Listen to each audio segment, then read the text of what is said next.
PK52, the Saturday morning meeting. Normally I don't do a second take, but I'll let you guys know this morning I started doing a video and I found myself just rambling into a space of nowhere. Trying to give advice to people that I can't really give advice to. Let me tell you what's gone on in the last week for me, and let me try to be really poignant about what I've heard. Some of you guys have called me, and we spent quite a bit of time on the phone.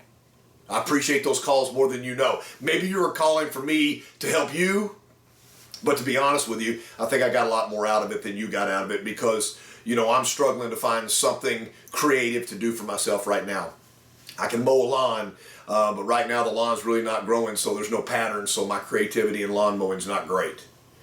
Some of you reached out to me on social media, had an opportunity to do a couple of videos, but since this has all happened, things have changed. Some of you live in very, very, very congested urban areas where you're 5 miles away from work and it takes you over an hour to get there. Some of you live in very rural areas, and this is affecting that two groups of people in a very different dynamic, but every population has said shelter in place. Some of you haven't had that opportunity because you still need to go to work. You have to make money. I would love to be working right now. Let me tell you something right now. Sitting idle for me is not a good thing. I got a letter from my mom the other day, and it's like a lot of families in my life. My parents split, and so it wasn't this family cohesiveness that a lot of people experience. And she sent me a letter, and it was a little rhyme. It was real cute, and she's a good rhymer, I guess. And basically she said she was proud that I could stand in front of a group of people with no notes and speak for hours. But I remember back as a kid, nearly everybody in my life was telling me to shut up and go away. So it's interesting, what you end up doing later in life. Some of you have been very unhappy with your jobs for the last half a decade. Let's call it half a decade. You've gone to work, you've made your money, you've found a way to vent your anxiety and your frustrations with where you worked, and now things have changed. As we come back off the COVID-19 and people go back to work, and I hope that the government's right now looking at Easter and that corridor for some of us to be released back to work, think about a move. I've got some high-end car people, the people that have run these stores, people that have won President's Awards before, that have reached out to me. Their management group just came up and said, you know what, we have got to downsize and you no longer have a job.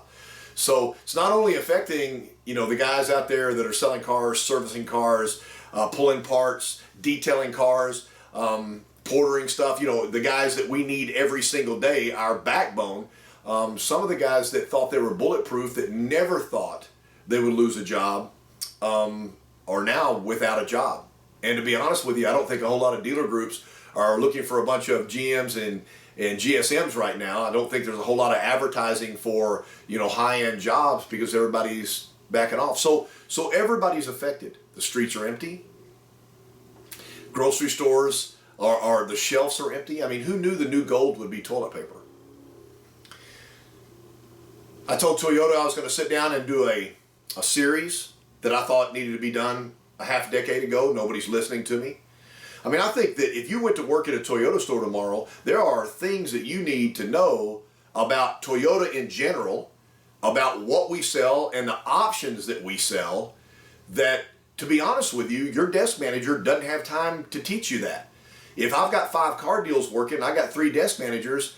Now, there's no training going on in the store, and I've lost a lot of great salespeople, potential out, unbelievable, to the moon and back, that have left the car business because they've struggled because they don't really understand how this business works. And it's a complicated business to be able to work in an avenue or a job where you don't have a salary. You are only paid based upon your ability to create something. And that's why that I've spent the majority of my life with all of you guys, because you'll take a risk. You're not afraid. What you're afraid of right now is not having a job. What you're afraid of right now is not having a customer so that you can go out there and do what you do. That's an interesting fear. It's not afraid of work. You guys are not afraid of work. It's afraid of that I don't have work. Well, this has created a whole new ambiance. Figure out what you want to do. Figure out how you want to end up. Take the family time that you never had before that you're having right now, make it unbelievably golden, and then don't lose that. You know, when you go back to work and we're back to full time and everybody's back going and we realize that in the future there'll be another virus or something else. This is not going away forever. There's always going to be something. We're more prepared now. We'll be able to tell our grandkids back in, 2020 when COVID-19 came around, let me tell you what happened to us. You know what? We're going to have those stories. Make sure at the end of this, though, that you don't forget that if you got married years ago, that you committed for life, that when you created children, that you committed for their life, and that we take a strong look at what we're doing with our futures when this is all over with. You guys are extremely important to me. The calls and the stuff that I've got have been, very important to me right now, because right now I've got nothing. I've got no avenue, and that's really bad for me. If some of you know me real well, you know that sitting idle is not going to happen, so I'm just kind of pacing and waiting to see what's happening next. Man, it's funny when we go through something like this, there's always something good at the end. A lot of it has to do with change and opportunity. When you interview for your next job, if you're out of a job right now, interview for not only the job and the income, but interview for family time, interview for you time, and interview for growth in the business. I'll be honest with you. Any business that you're in, no matter who you are, whether you're a friend of mine, associate of mine, or somebody I've met in the business world, business is run because of the labor of creative people just like you. The better the staff is, the better the employment base is, the better the associate is, the greater the business is. You are the reason that I go to work every single day. Hopefully this next week will give me a chance to be able to show you guys a way to target out of the back end of this thing as customers start coming back in. And believe me, I will give you some pathways.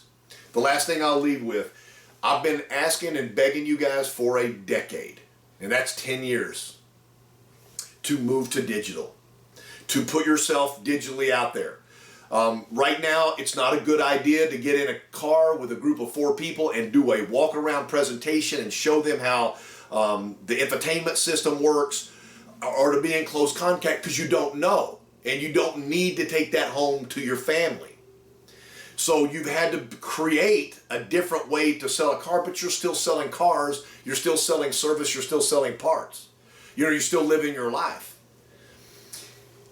Do a digital walk around, put it in your phone, make sure when the customer comes in, hey man, because of COVID-19, I know we're past this, but here are some things that we learned during that time to save you time and to give you more information in a timely basis, other than trying to do everything within a couple of hours on a Saturday morning. And think about what you've had to do to change to make this happen, and don't go back. Don't go backwards. That's the worst thing that we can do, is at the end of this to go back to where we are. We're way past that right now. We've learned who we are as a country, as a city, as a neighborhood, as a person, as a family member. We've learned a lot of stuff. So let's take this and move this to the next level. I hate to tell you this, but I'm pretty excited to see what the next chapter is. PK 52, the Saturday Morning Meeting.